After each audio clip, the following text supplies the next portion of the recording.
you know, about 10 years ago when I started Counter-Strike, I was hired by Valve like a couple years after I started CS. And then I was working at Valve for like 5 years, and I was supposed to be working on, I was working on coming up with a new idea for Counter-Strike 2. But you know, it was still, I was still kind of young, and I was having some problems just kind of coming up with a really good idea for what I wanted to do. So it had a lot of, I had some issues just trying to come up with some, just a good design for the game.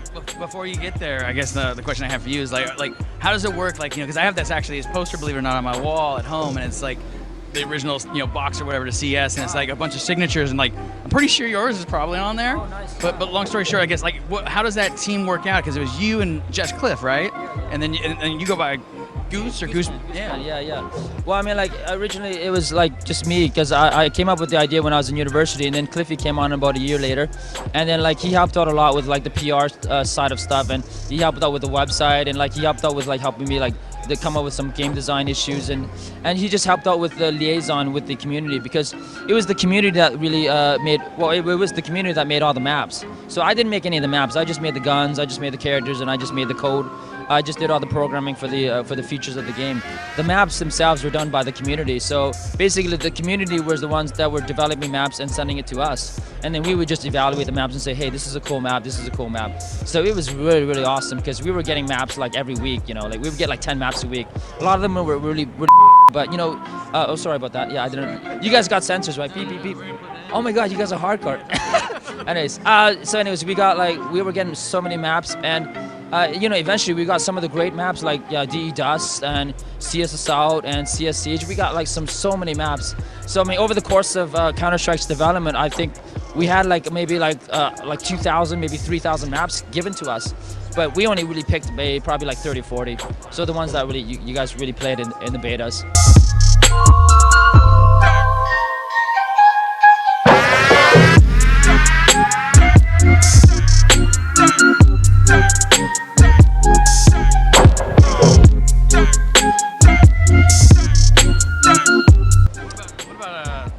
And like, how do you still keep in contact with those dudes at all, or whether Jess Cliff, is he still at Valve, or yeah?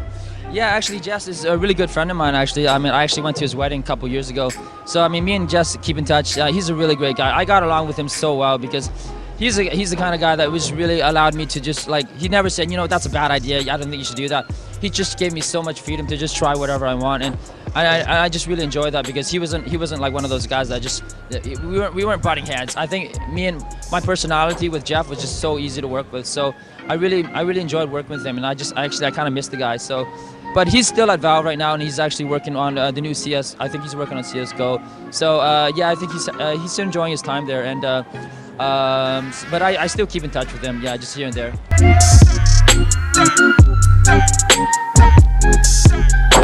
Yeah, all right, so for the hardcore, obviously, you know, looking at, you had Counter-Strike, you had the core, and then you guys went 1.6, right? And then you had Source, and, you know, some people say that it kind of fractured some of the community or whatever. Like, what are your thoughts from your point of view? Yeah, that was kind of a weird thing. I mean, like when they decided to do the CS Source, we were kind of, everybody at Valve was like, you know, everybody's going to switch over. We didn't really imagine people would still be playing 1.6.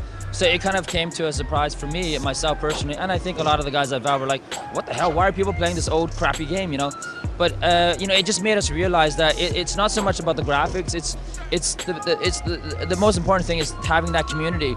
And once the community became so big, it was really hard to get them to switch over. So it just made people realize, or it made the people at Valve and even myself realize, it's really important to build a community early on, and to just really focus on keeping that community happy.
What's your personal opinion on Counter-Strike Global Offensive?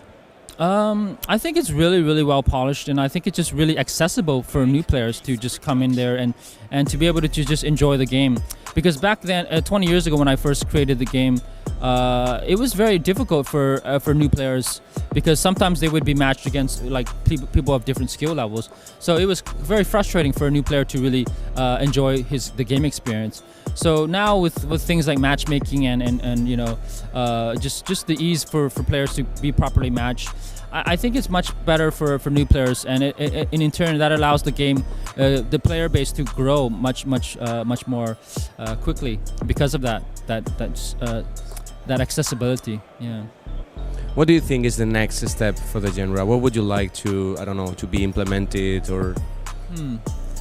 It's you know, I mean, I think as a game designer, you always want to do some very imaginative, creative features, but I think the player base appreciates the simplicity of Counter-Strike that I can't imagine there being anything that hasn't already been tried before. I think at one point they tried to add shields or something like that, but I think people just they didn't feel like this was necessary, and they wanted to go back to the original game mechanics of Counter-Strike. So I think there's not much more that I can envision to change the Counter-Strike, because right now it has so much polish. It has like the matchmaking system. It has the spectating mode. It's so esports friendly. I can't imagine that there be needing any more changes to it that people would want from it. I think Counter-Strike has reached kind of a point where it's really quite perfect, you know. Yeah.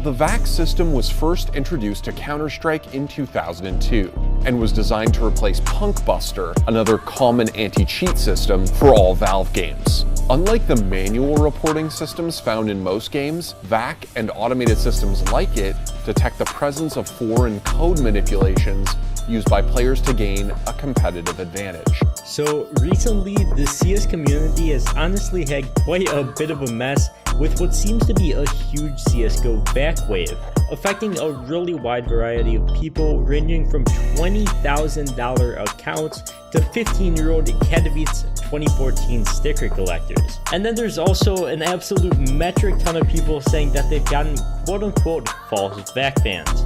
So today, I'm going to tell you guys about everything you need to know about this whole VAC wave situation.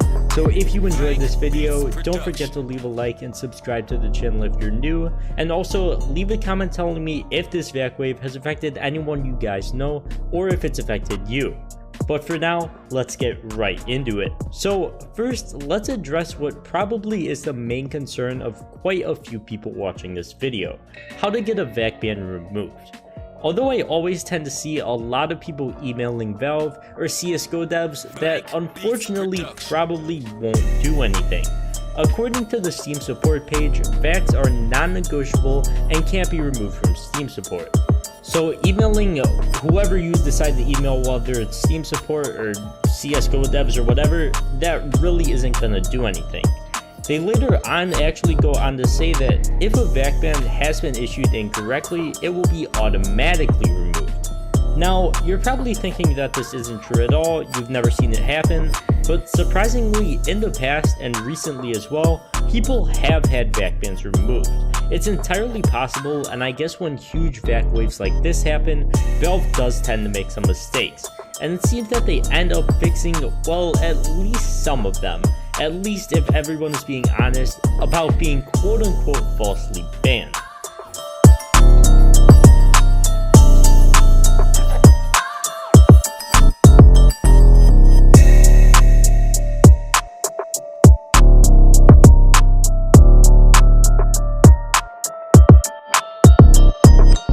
When you think of VAC bans and vacations, the first thing that springs to mind is cooking. Cookley's biggest progress in esports was in 2014, when he started to play for big known teams such as Team LDLC and Titan. His fan base was rapidly increasing and he had a bright future ahead of him in professional esports. This all took a sudden and shocking turn on the 20th November 2014 when he was slapped with a VAC ban.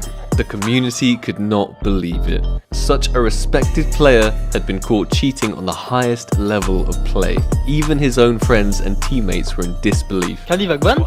No.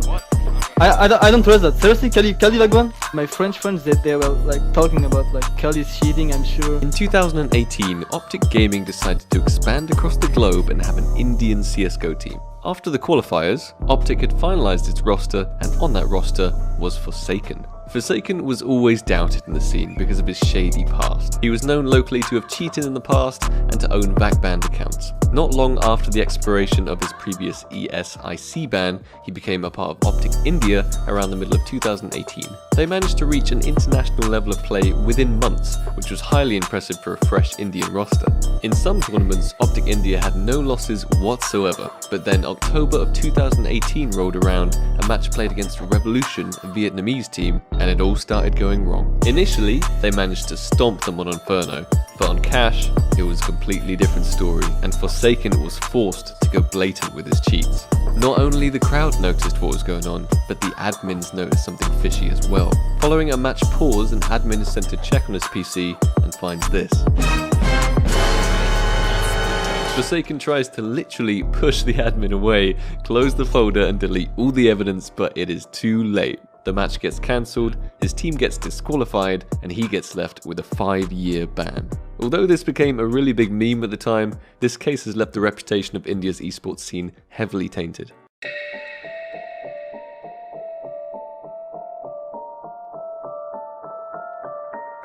Blank Beats Production.